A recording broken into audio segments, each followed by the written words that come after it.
Whether you're a skeptic or a believer, join me, Rob McConnell, as together we'll investigate the world of the paranormal and the science of parapsychology here on the X-Zone Radio TV show on XZBN and the X-Zone TV channel on Simul TV.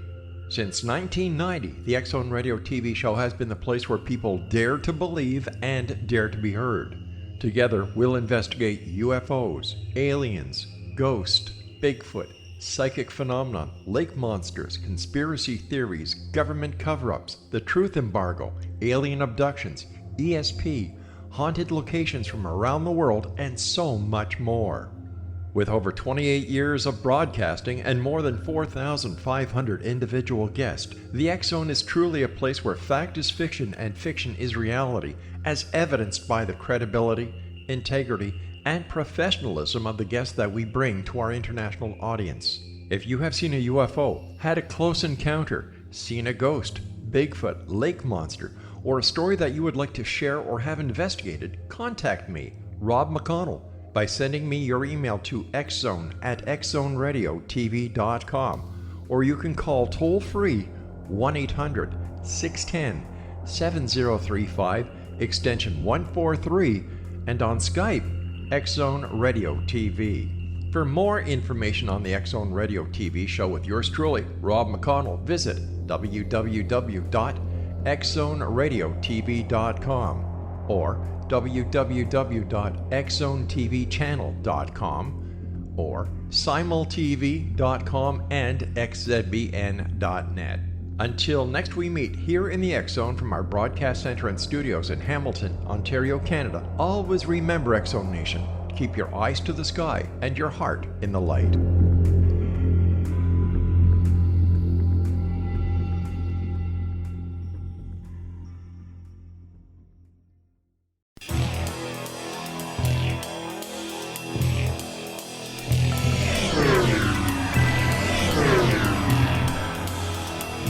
This is A Different Perspective with Kevin Randle. A retired U.S. Lieutenant Colonel, Kevin Randle has been studying UFOs for nearly 50 years. Kevin has investigated some of the most famous UFO cases in the world and has been consulted for dozens of documentaries about UFOs. Considered one of the leading experts into the Roswell UFO crash of 1947, Kevin has written more than 25 books about UFOs, including the recently published Roswell in the 21st Century. Now, here's the host of A Different Perspective, Kevin Randle.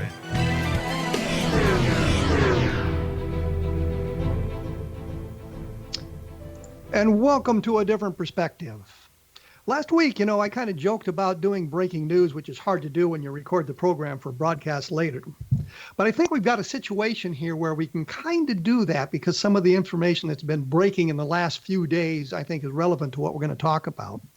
I'm going to be joined by Stephen Bassett, and he is the executive director of the Paradigm Research Group, founded in 1996 to end government-imposed embargo on truth behind extraterrestrial-related phenomenon. He has spoken to audiences around the world about the implications of formal disclosure. And that was one of the topics I wanted to talk about today, is disclosure by world governments of an extraterrestrial presence engaging the human race and giving over 1,000 radio and television interviews. Some of them I've conducted, by the way. PRG's advocacy work has been extensively covered by the national and international media, including being featured on CNN, Fox News, MSNBC, Washington Post, New York Times, New York Magazine, and on and on and on, and of course, A Different Perspective. In 2003, PRG hosted a citizen hearing on disclosure at the National Press Club in Washington. In November of 2014, PRG launched two political initiatives in Washington, D.C. One sought the first hearings on Capitol Hill since 1968 regarding the extraterrestrial presence issue. The other sought to inject the ET issue into the 2016 presidential campaign. And there's been some talk about those sorts of things coming around now, too. He has appeared in many documentary films, and his lectures and interviews are well represented on YouTube. Stephen Bassett, welcome to A Different Perspective. Kevin, as always, great to be with you, sir. And thank you for your service. Well, thank you. I appreciate that. We do the best we can when we're out there serving, I suppose. I don't know. I think so. When we began this conversation or this discussion about you coming on the program, I wanted to talk a little bit about disclosure and how it seems to be bumbling to the surface now. And you know that I've not been a fan of disclosure for a long time, meaning simply I didn't think it was coming. There didn't seem to be a motive for it. The U.S. government has no motive to disclose it, and the aliens don't seem to be wanting to land to tell us about themselves. So I figured that there really wasn't much we could do to force disclosure. But it looks like in the last couple of weeks, there's been a lot of activity going on with the unidentified program on history and other things coming out in the media. Are we moving closer to disclosure? Of course. We've been moving toward disclosure since 1947. Interestingly enough, Kevin, we almost had formal disclosure. Remember, capital D, confirmation, formal disclosure from the president. That's what it is. That's the process, small d disclosure. That's always been going on. But we almost got capital D disclosure in 47, quite simply because Truman learned quickly, unlike Marshall on the attack on Hawaii. He wasn't out riding his horse that day, and he got the information, got something right back to General Ramey in Fort Worth saying, look, you got to get another press conference out and deny this, which he did within hours.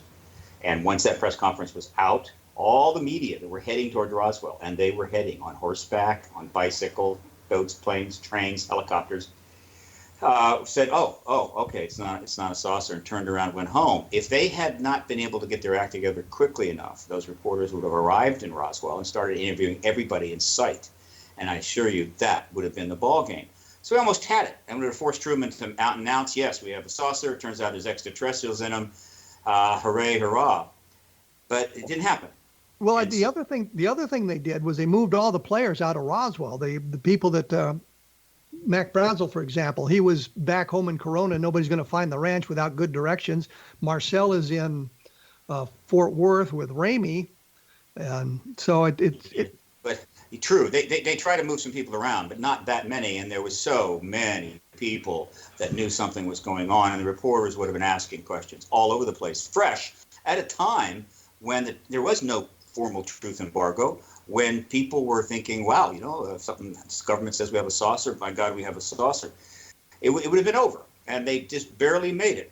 Now, today, something like that, would have been on Facebook in about 4 minutes and gone around the world 20 times. So we didn't get it. And then from that point on, for the next 72 years, there has been a long history of efforts by thousands of people to try to get the truth of this confirmed, at least mounted evidence, and convince the government, their government, which they've paid for, to confirm what was said in that one memo or that one press release in 1947. So anything that's happening now stands on the shoulder of 7 decades of work by what I like to refer to as citizen science research journalist activists.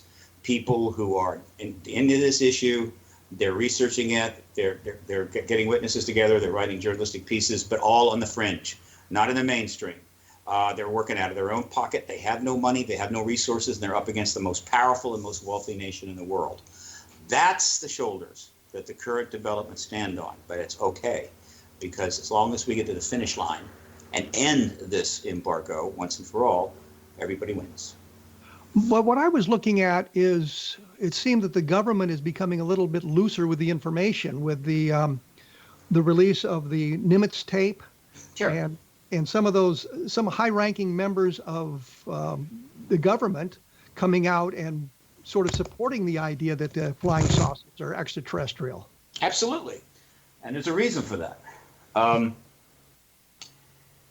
Let's put it this way. The circumstance, there have been people within the military intelligence complex, which is the phrase I use, and it's a very accurate phrase. Everybody knows what it means. Deep state, I have no idea what that means. But there have always been people in there that felt that the people did have a right to know, and that they should be told about this. They were there in the 50s, 60s, 70s, 80s, 90s, and so forth. I think on occasion, someone might leak something, pull something out, say something, reflecting their desire to see this advance. However, of course, it wasn't their call, and there were consequences. And these incidents have been, these efforts, which ultimately did not succeed, are well documented and people can review them. They've always been there. And the pressure on the truth embargo, of course, gathering every year, getting greater and greater and greater. And ultimately, that's a problem for the government because whatever your motivations are, whatever your agenda is, even if you collectively do not want this presence, ET presence, acknowledged, if it's going to be acknowledged, if you see the inevitable in front of you, then it's probably a good idea to get out in front of it. So what happened circa 2015 is that a plan was put in place, started to come together, that ultimately ended up with a result that I never thought I would see in my lifetime, is that the military intelligence complex, by proxy, is actually leading the disclosure movement, capital D disclosure movement, which I never thought I would see in my lifetime. In other words, they are actively pursuing not only the evidentiary disclosure process, but ultimately disclosure by a head of state. And that's what's going on. Well, I think we look at the news, what's come out in the news in the last few weeks, and the direction some of that stuff is going. And the New York Times reporting on the topic with a serious tone as opposed to the ridicule that's usually directed at stories of UFOs. You don't believe in those little green men, do you, type attitude. And that was the thing that I've noticed is a change in the attitude of the media, many of the people in the media about UFOs. I agree, but let me expand on that a little bit. There's a lot of misconceptions. The media has covered this issue far more than people think, and most of the coverage has been serious. The reason I know this is that on my website, paradigmresearchgroup.org, under resources, I have a print media archive, which I've been compiling since 2006. Recently, it crossed the 11,000 article threshold. So, and that's not all the articles that have been written, I assure you. I would estimate since 47, the number of articles, English language press, maybe 25,000, maybe another 25,000 in foreign language press. 11,000 articles. If you go read them all, which will take up a little time, you will learn that 90+%, maybe even more, particularly the early ones, 40s, 50s, are serious. They're not little green men articles. The occasional humiliation piece or the silly debunking piece might turn up, and that's what people remember. But in fact, the media has actually covered this with serious intent. What the media hasn't done is, because of the truth embargo, because of the understandings and the circumstance that the government worked very hard to create in the 50s and 60s, they don't go past a serious article. It's one thing to write a serious article. It's another to head over to the Pentagon and then say to the Pentagon people, okay, look, this is what we just learned. What do you say about that? Let me break in here, Steve, because I've got to take a time out. Sure. So we'll be back discussing this, and we'll pick up right there. I wanted to mention, of course, that there's some other fine programs on the X Zone Broadcast Network at XZBN, so make sure you take a look at that when you get a chance. And I'll have information on my blog at www.kevinrandle.blogspot.com. I will be back right after this with Stephen Bassett, and we'll be talking about disclosure, and maybe we'll get to Tom Wilson if we get a chance. We'll be right back.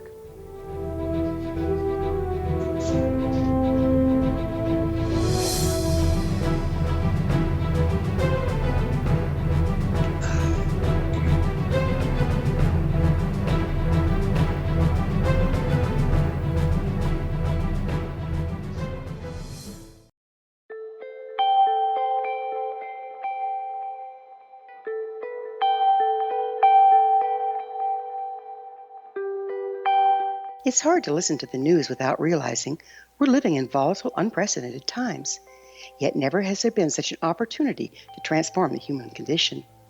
As old structures fail, where can we find the guidance to co-create a better way? Find Your Path Home is an ever-evolving, leading-edge information, education, and healing resource center designed to support and guide you on your path to unity and enlightenment. Based on sound principles employed by shaman worldwide, we provide techniques that can support you through the current transitions, offering online shamanic classes, international long-distance shamanic healing sessions, complimentary Mission Evolution radio episodes and Stairway to Heaven TV vignettes, seminars, retreats, and much more. All of this can be found on findyourpathhome.com. So I was watching the X Zone TV channel last night when I was abducted by aliens, and they kept repeating to me over and over again, simultv.com, simultv.com. What's simultv.com? That's what I asked them. They had it written on the side of their UFO. How do you spell that? UFO. No, I mean simultv.com. simultv.com. simultv.com. Right. simultv.com. Interesting that you were abducted by aliens in a simultv.com UFO last night. Oh, yeah? Yeah. Now that you mention it, I remember now last night I was awakened from a deep sleep. My great-grandmother was standing there. She said she'd come from the hereafter to tell me about simultv.com. She even spelled it out for me. simultv.com, sonny boy. simultv.com. simultv.com, sonny boy. Wow. Yeah. Guys, you'll never guess what my psychic guru just told me. simultv.com. Exactly. Are you guys psychic too? Of course. We all know about simultv.com. simultv.com.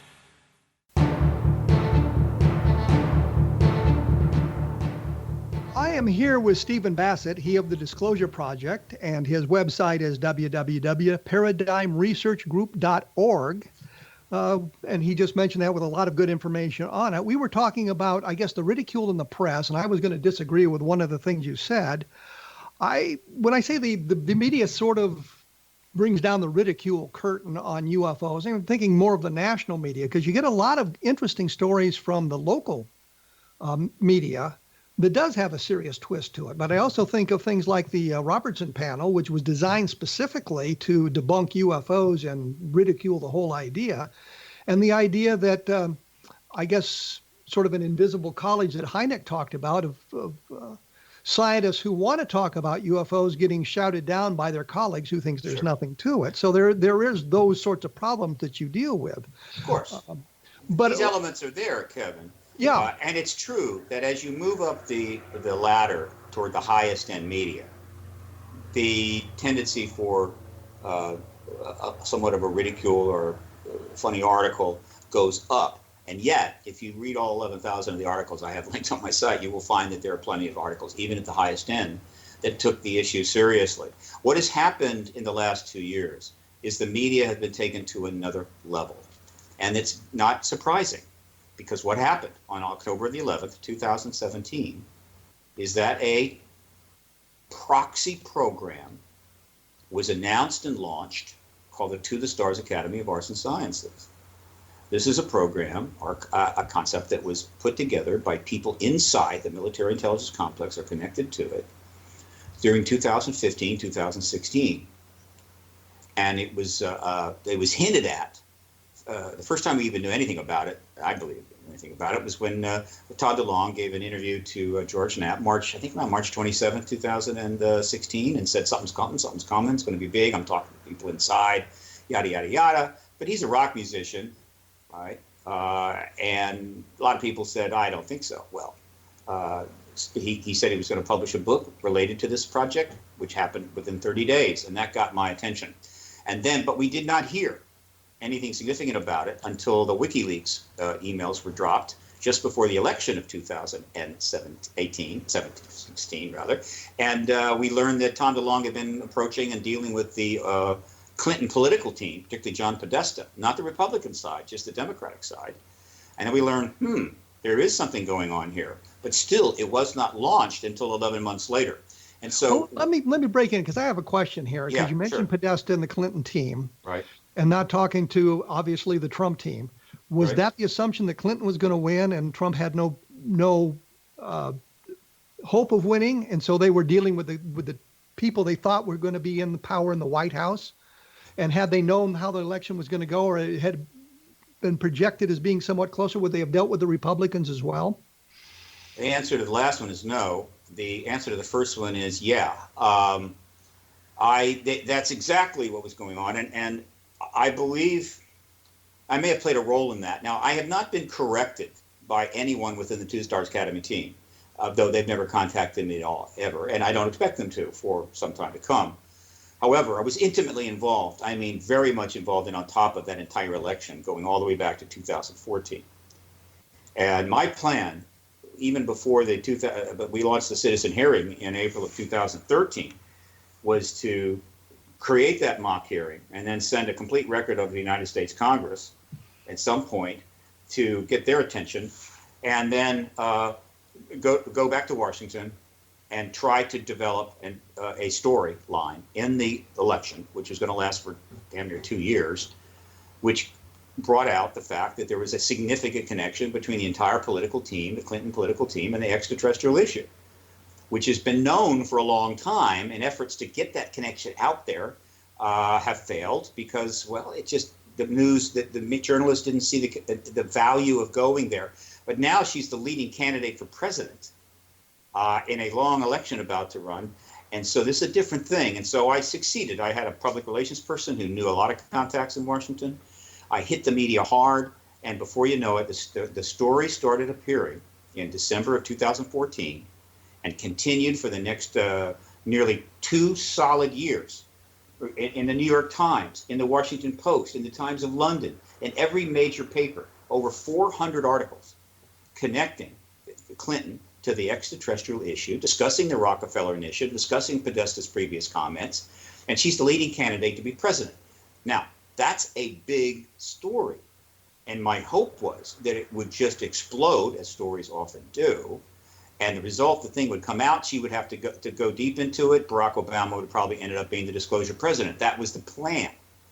But it didn't quite work. And the reason it didn't quite work is because the media, again, failed us on this issue. Not by ridicule, but by, they adhered to the truth embargo, the 70-year policy, unspoken in these times. And so when the 26 or 36 debates and forums were held between the two parties and candidates, might have been more, all of the news host moderators, all multimillionaires, virtually every single one of them, some making as much as 8, 9, 10 million a year, did not ask a single question of any candidate, including her, about these articles. They're appearing all over the world. And also, because of these articles and because reporters were pressing on the campaign and her and Podesta, they had to make controlled, limited hangout statements about the ET issue. Not enough to ignite a fire, but they had to say something. Otherwise, reporters were going to get unbearable. And so she appears on this show and that show, and her husband turns up, and Podesta turns up, and they're talking ETs, and that's generating more articles. In spite of all of that, not a single one of these hosts asked a single question about the connection between the leading candidate to be president and the ET issue. A failure of television journalism host that is historic.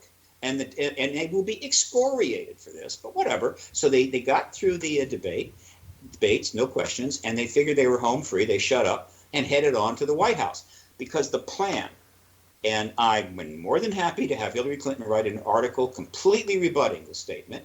And if she can confirm me of that, I will happily apologize publicly. But the plan all along was Hillary Clinton was, which she wanted to do in 2008, didn't work, was going to become the president of the United States, the first woman president of the United States, and she was going to end the truth embargo. The embargo that had denied her husband information, stonewalled him, stonewalled Carter, stonewalled Barack Obama. Basically, we're the military intelligence complex. These are USAP programs. Go pound sand, Mr. President. You don't have a need to know. Leave us alone. She was going to end this truth embargo and go down in history. They would have probably put her face on Mount Rushmore. But she couldn't get into it before she was in the White House because the risk was it could cost her the election. It was a fatal mistake on her part. If she had gone further into this issue, if she had brought the reporters in and said, yeah, let me tell you what we know, it would have changed the subject completely away from all the other nonsense going on, and she would have become president of the United States. That was the plan. And that is what the military intelligence complex people sitting over at the Pentagon and the CIA, looking out their window, having a ham sandwich, was seeing. They were seeing the leading candidate to be president, talking about the issue on one show after another, articles pouring out all over the place, and they figured she's going to disclose. Now, what do we do? Well, this is not a complicated problem for them. If they don't make some kind of effort to show that they're on our side, meaning even if it's the representatives of them and not them themselves, because, well, it couldn't be them themselves because that would be illegal and unconstitutional. They could all lose their careers. But if they don't do something to become part of the solution and not the problem, what is going to happen for sure is the president will announce there's an extraterrestrial presence, and all of the president's minions will confirm it. And then there'll be confirmation from Russia and China. And guess what all these politicians are going to do? They're going to throw the military intelligence complex right under the bus. They're going to say, you know, we wanted to tell you in 50 and 70 and 80, but they locked it down. They stonewalled presidents of the United States. They created super secret programs. They hid it from us. It's all their fault. They knew that was going to happen. And they don't see themselves as the bad guys. They see themselves as honest brokers of peace, trying to protect the United States government, the United States of America in very difficult times. And they're not the bad guys. And so they needed to do something. And the idea that they had in mind turned out to be very similar to the idea that musician Tom DeLonge had. He had the funds and the resources to travel anywhere in the country he wanted, attend any event that public could get into where there might be some big shots, and he'd buttonhole him and try to let him talk to him and let him know he had some ideas, what he wanted to convey to him. He knew about the ET issue.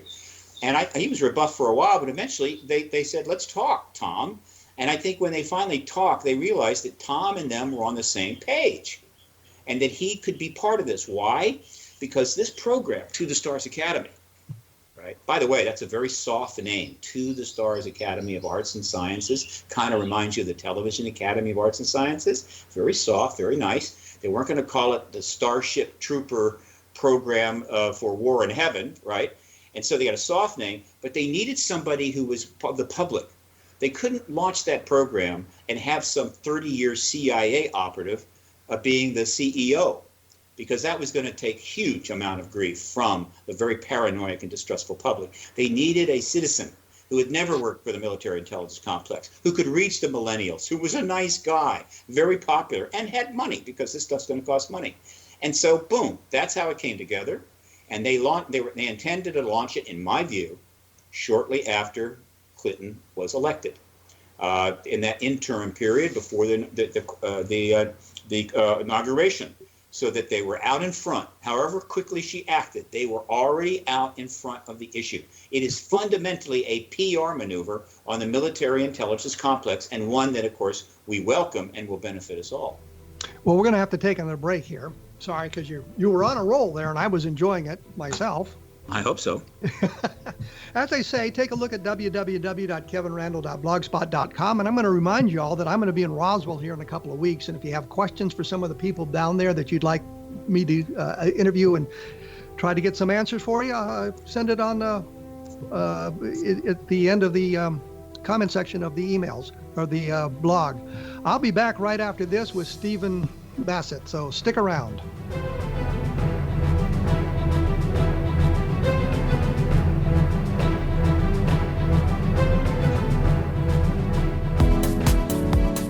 How would your life change if you could develop the business and personal skills that you need in order to make more money? Do you want to learn how to achieve your big life goals faster?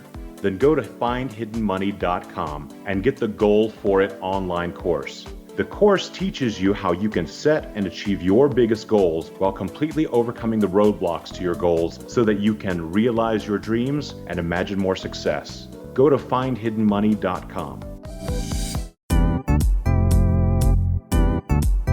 Memorable dynamic presentations are a not-so-secret weapon in the business world. Do you have a powerful message that must be shared, but you haven't found a way to deliver that message? Do you want to be known as a top public speaker who gets amazing results? Are you ready to create and deliver your powerful message?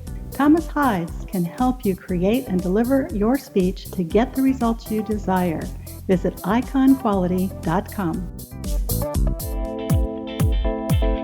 Did you expect your business to flourish, but instead it plateaued or didn't get off the ground yet? Would you like to achieve massive goals and discover new sources of income within your business? When you're ready to experience that type of success with fast results, Cindy Hendricks is the business coach for you. Her work with entrepreneurs and business owners has been life-changing.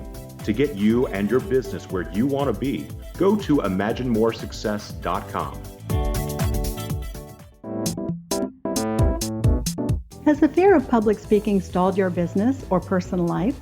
What would you give to develop and maintain supreme confidence? Have an invaluable private program to always perform at your best. Imagine how you would feel.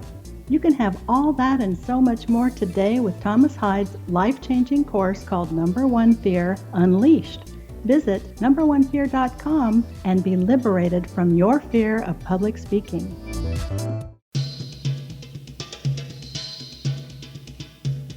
I am here with Stephen Bassett. We're talking disclosure.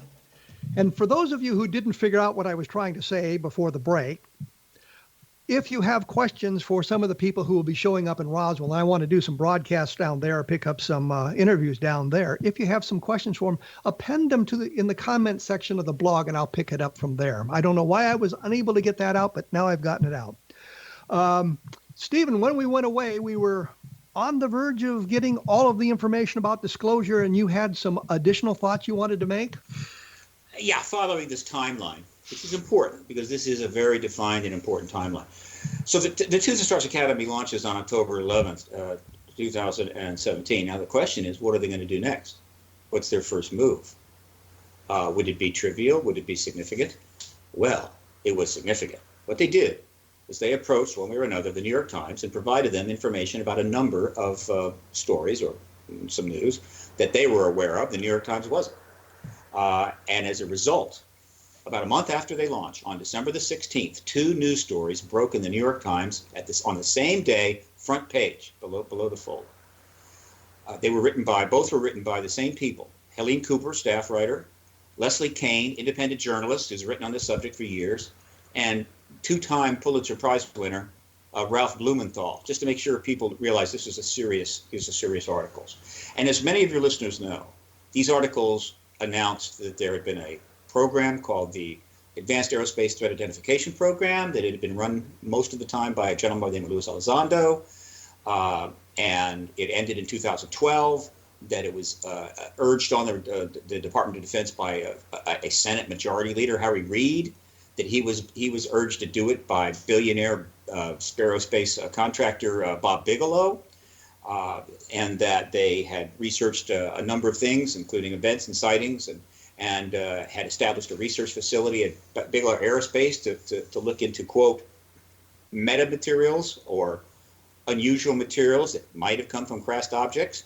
They also released 3 gun camera footages, including one from the very important Nimitz case. The pilot that was involved, one of the pilots, others have come forward in that case, came out publicly and spoke about it, and they showed. And these releases of gun camera footage were the first ever by any country in the world in history, though there are thousands and thousands of such gun camera footages in the files of governments around the world that have defense air forces. And it was published in the New York Times and on their site and seen by millions, if not hundreds of millions of people all over the world. These are some of the 2 most important news stories ever written. And they normally would have created a massive explosion, including congressional hearings and Lord knows what, except history is fickle, lot happening in the world. All of this is taking place in the middle of the most chaotic, bizarre, political transition in American history, with dozens of investigations underway, multiple constitutional crises underway, a very, very odd situation. So intense that even stories like this were not going to hold up. Okay, fine. But the effect of that article was to start loosening up the wrappings on the package meaning disclosure, capital D. And so not surprisingly, we fully expected that more was coming, and we might see some things coming out of left field, right field, maybe some witnesses turning up.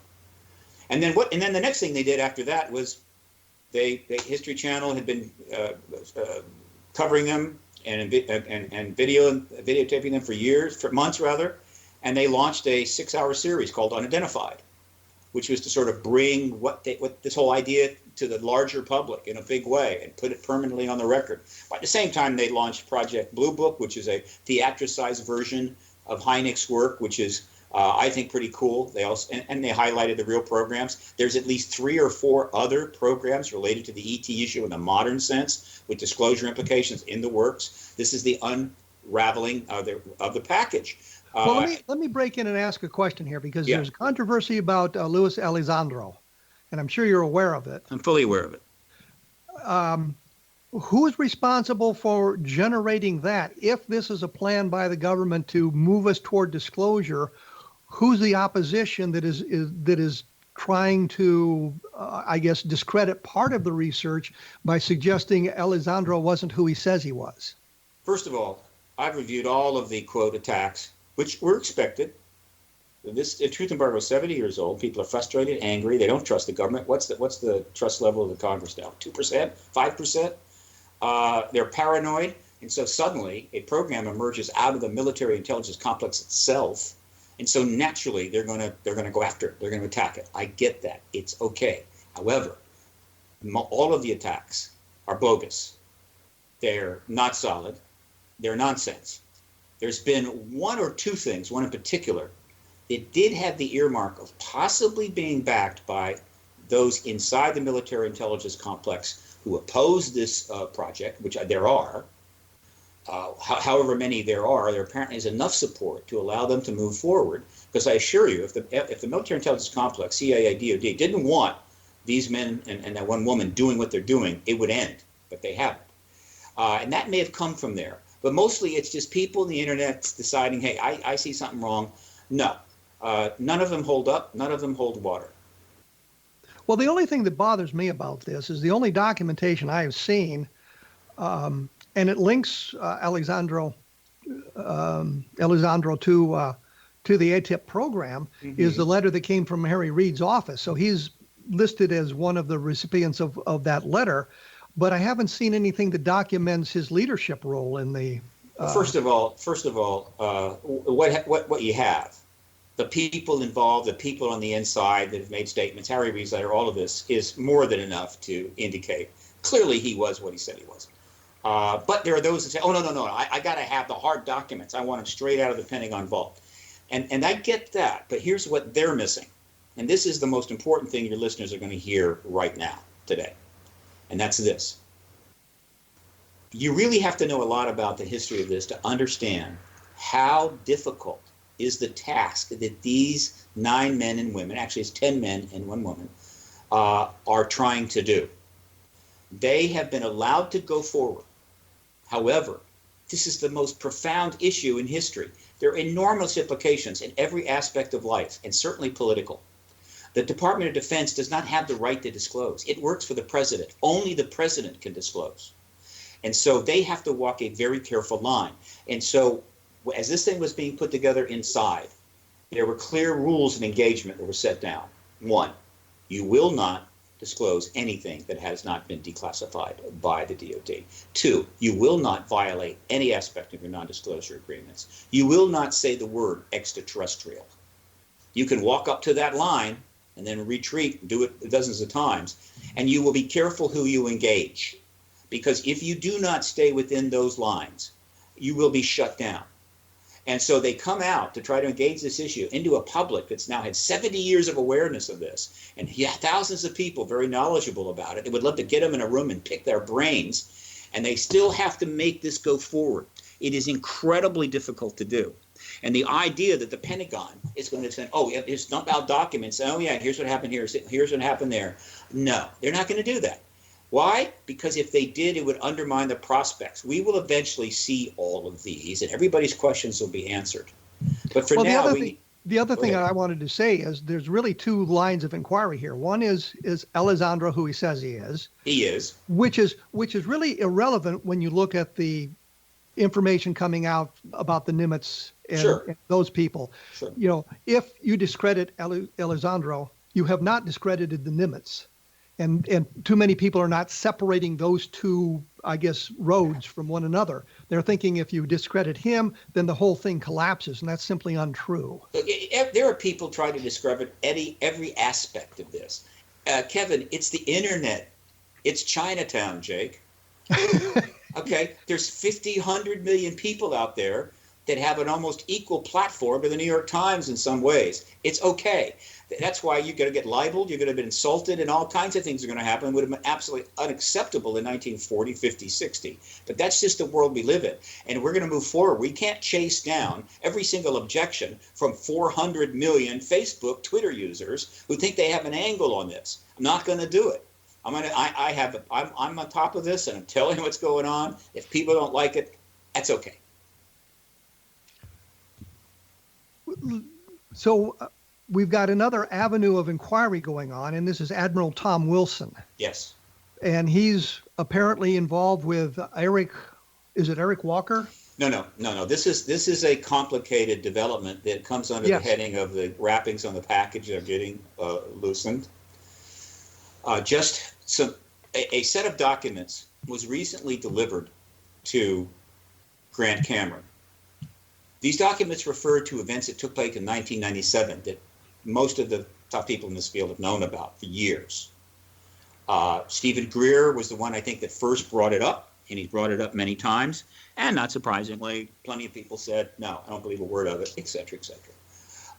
And it involves people that were in deep security status and so forth.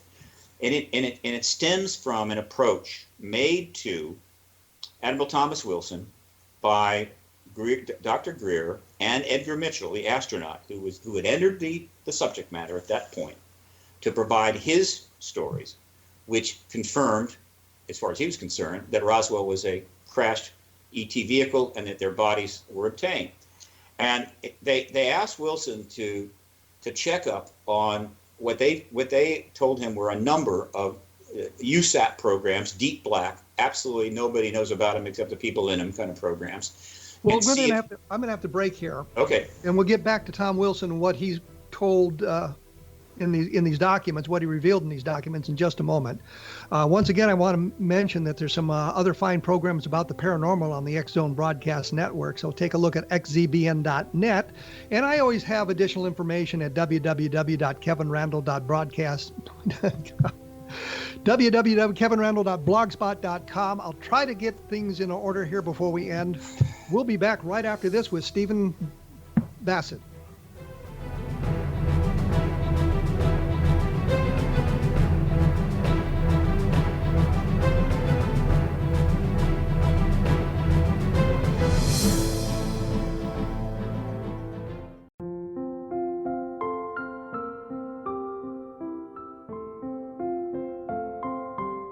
I am Dr. Carl O'Helvey, founder, president of a new cancer foundation focusing on evidence-based physical, mental, and spiritual interventions, including natural cancer cures, prayer, meditation, affirmations, nutrition, and other related holistic cancer prevention and cure modalities.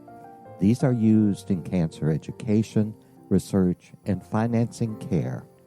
I ask for your help to continue this important work by donating at www.holisticcancerfoundation.com.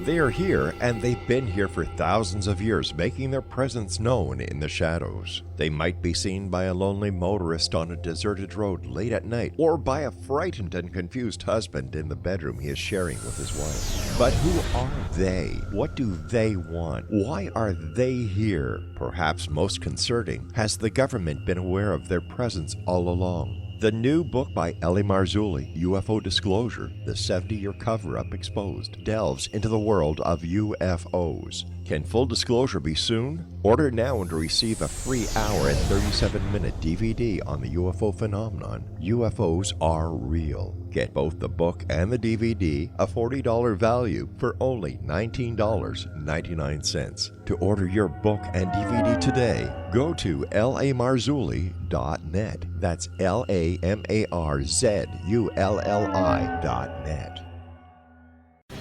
Christopher Fulton is a survivor of the national security state. All he wanted to do was preserve history when he acquired a Cartier watch from the estate of President Kennedy's personal secretary. But that simple act set off a terrible chain reaction. He was pursued by the U.S. Justice Department and the FBI, thrust into the middle of the U.S. government's Assassination Records Review Board, even monitored and pursued by the Russian government. All because that Cartier watch was the missing link of evidence, a timepiece worn by JFK that fateful day in Dallas, a link resulting in Christopher being incarcerated and attacked for 9 years years because he opened a hidden chapter in history. The intriguing journey outlined fully in Christopher Fulton's memoir, The Inheritance, is available now through TrineDay.com or Amazon.com. The Inheritance, Poisoned Fruit of JFK's Assassination by Christopher and Michelle Fulton is a must-read, an incredible tale of how easily our own government can overrule justice. The Inheritance, Poisoned Fruit of JFK's Assassination. I am here with Stephen Bassett. We're talking about disclosure and Admiral Tom Wilson. Once again, his website is www.paradigmresearchgroup.org. Stephen, when we went away, we were talking about Tom Wilson, and I had to break you off, so pick it up from that point. Well, it's not just Admiral Wilson, but to continue the story leading up to the document is that the way Greer at that time and repeatedly described what happened was they approached Wilson, they asked him to look into it. He comes back to him and confirms that, yes, there are programs doing these kinds of things, dealing in the ET issue, UFO issue, dark black programs, but he can't get access to them, and he's mad as hell. That's pretty much what was said. Now, over the ensuing years, little bits and pieces and an odd document was turning up with certain researchers, colleagues of mine, but not enough to get it out and get into it. Pretty much Greer's story was all we knew for a long time. Well, what's happened is that some documents, how many pages we don't know, but it could be many, were provided to Grant Cameron from source. Grant Cameron then put those out. He has addressed them, and so has Richard Dolan at length. They can easily be found by doing a Google search on Admiral Wilson document release. But why this is significant is this. Wilson did a lot of inquiries. He did a lot of meetings. It wasn't like he just made a couple of phone calls and they told him to go pound sand. And there was obviously much more to this than what we knew. And other people were brought in. One of those was a very distinguished scientist named Dr. Eric Davis. And he talked to people involved, including Miller, because there's another person. One of the people that accompanied Greer and Mitchell was Will Miller, who was a military officer, Navy officer, I believe. And he talked with him as well. And so in the ensuing back and forth and everything that was going on, which is a long story, I assure you, Eric Davis had some meetings and he took notes. And those notes were recently released to Grant Cameron, along with perhaps other materials. And when you read these notes, you quickly see and completely confirms Greer's story about approaching Wilson, Wilson's attempt to find that information, people he was talking to, how angry he got, and the fact that it was confirmed to him ultimately that, yes, there was a crash at Roswell, there were UFOs being re-engineered, they had bodies. That's a big deal. Why? Because all of these men are alive. Now, it is my understanding from source that Miller was approached, and he has denied everything. If that is true, it is understandable. Well, I thought Wilson had also denied the meeting took place. Wait a minute. Have I thought it was Wilson who denied it. Look, I may be wrong there. It doesn't really matter, but it's either Wilson or Miller were approached. But let's say it was Wilson, and he denied everything. That may very well be the case. Now, well, let me just interject here. If the story is true, Wilson would have had to deny it. Absolutely, that's the thing. If it's untrue, he would have denied it. Or when you're dealing with people that were involved in the highest level of government, with the highest levels of classification, with information about USAPs, you're not dealing with a regular person, all right? These are people in a very special place. They only have a couple of options. One is to deny it outright. Two is to say, I have no idea what you're talking about. Three is to say, I cannot make a comment. And four is to say, absolutely, that's what happened. And depending upon the circumstances, they'll pick one of those four. He chose to say, deny it all. And is that a lie? Yes. But it is unusual in the context of national security? No. This is a very intense time right now, both politically, militarily, and so forth. So I mean no disrespect to Wilson. However, there is somebody. Let me finish here, Kevin. There is one other person that's absolutely key, Eric Davis. If Dr. Eric Davis confirms these notes, case closed, QED, that's it. And guess what? There has been an attempt to get Dr. Eric Davis to respond. And what we know so far is that, and I believe the response did not come back from him, but from one of the other members of the To the Stars Academy team. Eric Davis is not on the To the Stars Academy team, but he is connected to it. And the response is, we cannot talk about this at this time. We cannot comment upon this at this time. And there were some other statements made, which I can tell you is basically a non-yes, yes. So eventually, Dr. Eric Davis will have to speak to this, but they are holding their fire right now. And I understand why, but I assure you that, let me put it this way. I have reviewed the documents. I know the history. I am quite confident these documents are completely valid. Well, there was one thing in there that bothered me, and that was the reference to Philip Corso and his book. And I know when this conversation supposedly took place back in 1997, Corso's book had just come out. Right. But there's a lot of problems with Corso's book. So what? Corso's book was written by Will Burns. Yes. William Burns, all right? Yes. Notes that an 80-some-year-old man gave him. And he wrote a book, and he wanted to sell a lot of books. Don't blame him. And there's some things in there which are off, okay? But the core story that Philip Corso had access to information regarding Roswell while working under Trudeau at the Foreign Technology Office, the Air Force, with the assignment to see if some of the technology ideas could be passed over to our civilian contractors and civilian corporations to possibly give us a head up. That has not been debunked, and that is true. And this whole idea that if you can find something wrong in some story written by somebody else on page 355, we have got to go after the Philip Corso story. Let me be clear, Kevin. We've been at this a long time, and we're headed for disclosure. And there's a lot of people out there that now can speak. They have the access to the world, and they're doing so. God bless them. But we are not going to be deterred from getting disclosure by everybody who comes up with this objection and that objection, who fundamentally don't know what the hell they're talking about, but they want to be on the stage and they want to get it out there. Fine. Criticize all day long. It's the people that are at the top of this that understand what's going on. People like Dolan and others. We know what's going on, and we know what has to happen. But we're not going to chase after every objection. Now, if a really strong objection turns up, where somebody says, wow, here is a huge hole in this problem, I assure you that the top people in this field are going to address that. But most of the stuff is just, I need to make a post on the internet.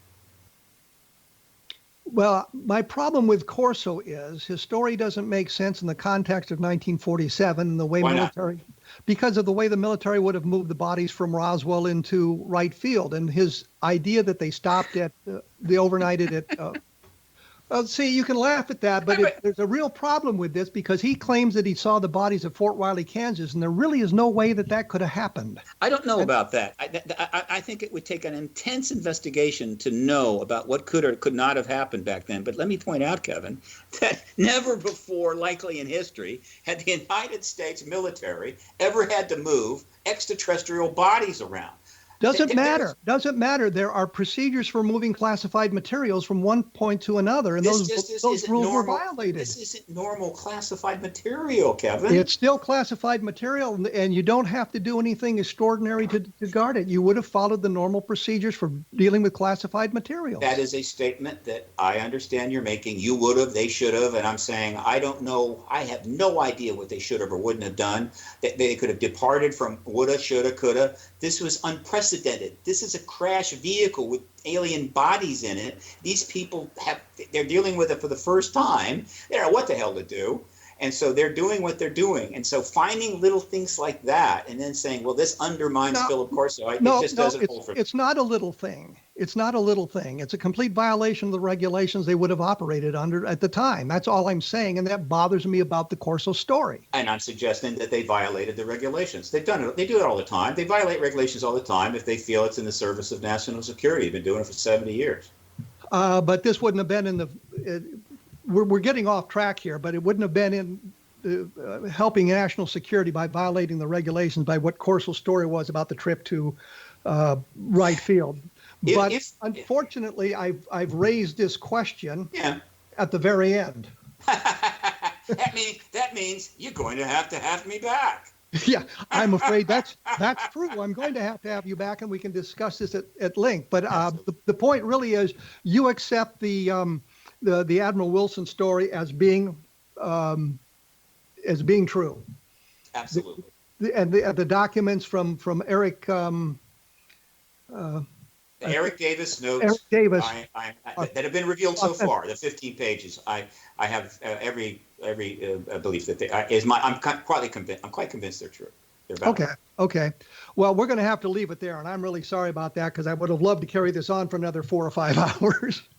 Hey, it's your podcast, my friend. You can make it as long as you want. Actually, I can't. So there you go. Okay. All right. Well, thank you. But one thing, Kevin. Yes. Look, if you have an opportunity, if you've written something more specifically about the Fort Riley thing and why that's an issue, and you can send that to me, I'll be happy to review it. I will do so. Thank you very much, Stephen. Alrighty. Next week, I will have on Nick Redfern, and we're going to be talking about his book about conspiracies and cover-ups and things like that. And as I said, I'll be in Roswell over the 4th of July weekend. I'll be having an opportunity to interview some people for the radio show, and I'll have an opportunity to interview some of them off the radio show. If you have questions, append them to the comment section of this program and whatnot. And we will be back in 167 hours with Nick Redfern. So be looking for us.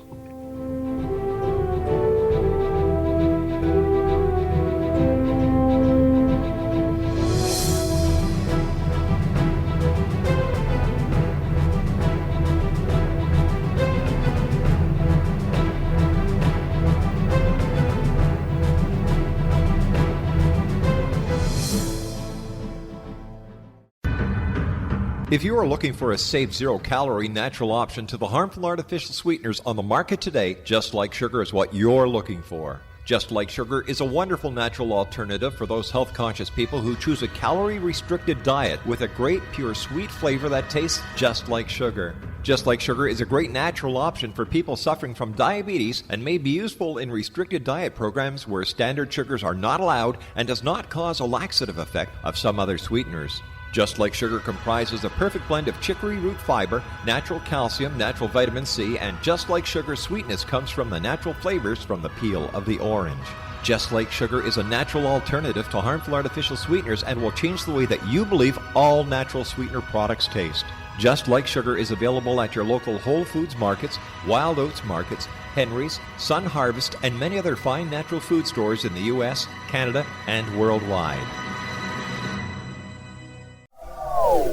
They are here, and they've been here for thousands of years, making their presence known in the shadows. They might be seen by a lonely motorist on a deserted road late at night, or by a frightened and confused husband in the bedroom he is sharing with his wife. But who are they? What do they want? Why are they here? Perhaps most concerning, has the government been aware of their presence all along? The new book by Ellie Marzulli, UFO Disclosure, The 70-Year Cover-Up Exposed, delves into the world of UFOs. Can full disclosure be soon?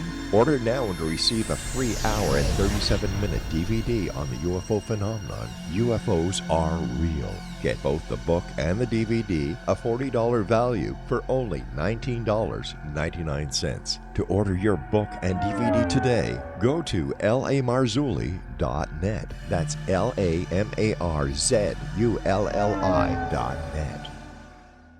You have heard of the X Zone? Now watch it on Simul TV, plus 500 video games, live TV channels, free video on demand, worldwide, and more. Does this sound like tomorrow's television? Well, it is, but you can have it today, right now. It is Simul TV. Simul TV offers what the others only wish they could provide. 15 exclusive channels like X-Zone, Sci-Fi, and Horror. We are worldwide. No other provider offers that. 500 built-in video games. No need to have an extra expensive system. We have them included. Free video on demand. Live streaming events from around the world. Interactive online network, and much more. Tomorrow's TV today. Simul TV. Sound too good to be true? Well, it's not. You can have Simul TV today. Sign up at simultv.com. Do it today.